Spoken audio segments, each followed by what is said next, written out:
Hi, welcome to Masti politics. నేను మీ రవి. ఈరోజు మనం ఒక అద్భుతమైన వ్యక్తి గురించి చర్చించుకోబోతున్నాం. ఆయన ఎవరో కాదు, కిలారి ఆనంద్ పాల్ ఉరఫ్ కేఏ పాల్.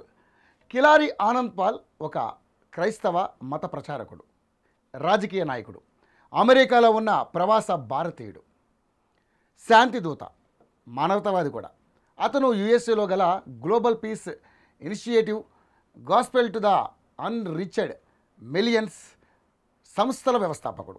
అతను చారిటీ సిటీతో పాటు అనేక అనాథ శరణాలయాలను హైదరాబాద్లో నిర్వహిస్తున్నాడు. అతను అమెరికా సంయుక్త రాష్ట్రాల్లోని టెక్సాస్లో నివసిస్తుంటాడు. భారతదేశానికి వచ్చినప్పుడు హైదరాబాద్లో సాధారణ బస చేస్తాడు. ఇక ఆయన బాల్యం, కుటుంబం విషయానికి వస్తే, కిలారి ఆనంద్ పాల్ భారతదేశంలోని ఆంధ్రప్రదేశ్ రాష్ట్రంలో విశాఖ జిల్లా చిట్టివలస అనే గ్రామంలో బర్నదాస్ సంతోషమ్మ దంపతులకు 1963 సెప్టెంబర్ 25న జన్మించాడు. అతని తల్లిదండ్రులు మొదట హిందూ మతానికి చెందినవారు. తర్వాత 1966లో క్రైస్తవ మతంలోకి మారారు. పాల్ మార్చి 1971లో తన 8వ ఏట క్రైస్తవ మతంలోకి మారాడు. క్రైస్తవ మతంలో అతను ఇవాంజలిస్ట్ ఫాదర్గా తన ప్రస్థానాన్ని ప్రారంభించాడు. తన ప్రస్థానంలో భారతదేశంలోని అనేక గ్రామాలలో సువార్తలను ప్రబోధించాడు. తన 19వ ఏట అతను పూర్తిస్థాయి క్రిస్టియన్ మినిస్ట్రీలో చేరాడు. అతని భార్య మేరీ కిలారి. అతనికి 3 పిల్లలున్నారు.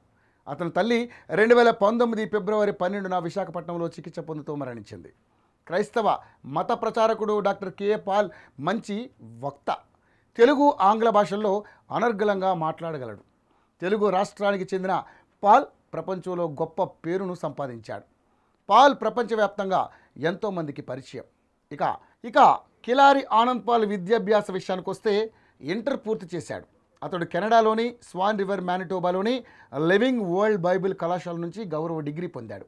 వృత్తి global peace charity. Boeing 747 SP charity విమానంలో 148 దేశాల్లో తిరుగుతూ గ్లోబల్ పీస్ చారిటీ ద్వారా క్రైస్తవ మత ప్రచారం చేస్తున్నాడు. ఇక రాజకీయ జీవితం విషయానికి వస్తే, 2008లో ప్రజాశాంతి పార్టీ పేరుతో రాజకీయ పార్టీని స్థాపించాడు. 2009లో ఎక్కడా పోటీ చేయలేదు. 2014లోనూ పోటీ చేయలేదు. 2019 ఎన్నికల్లో ఆంధ్రప్రదేశ్లోని సుమారు 70 స్థానాల్లో పోటీ చేసిన అన్ని చోట్ల పాల్తో సహా అందరు అభ్యర్థులు డిపాజిట్లు కోల్పోయారు. ఇక పాల్ వివాదాల విషయానికి వస్తే, పాల్ సోదరుడిని హత్య చేసిన కేసులో నిందితుడిగా ఉన్న పాల్ అనుచరుడైన కోటేశ్వరరావును అపహరించి హత్య చేయాలన్న కుట్ర చేశారనే అభియోగంపై పాల్ను 2012 మే 21న ప్రకాశం జిల్లా పోలీసులు అరెస్ట్ చేశారు. అతని మాట తీరు వ్యంగ్యంగాను, నిజం కలిపి వివాదాస్పదంగానే ఉంటాయి. ఇక కేఏ పాల్ జీవితం ఆధారంగా ఒక సినిమా కూడా తీయడం జరిగింది.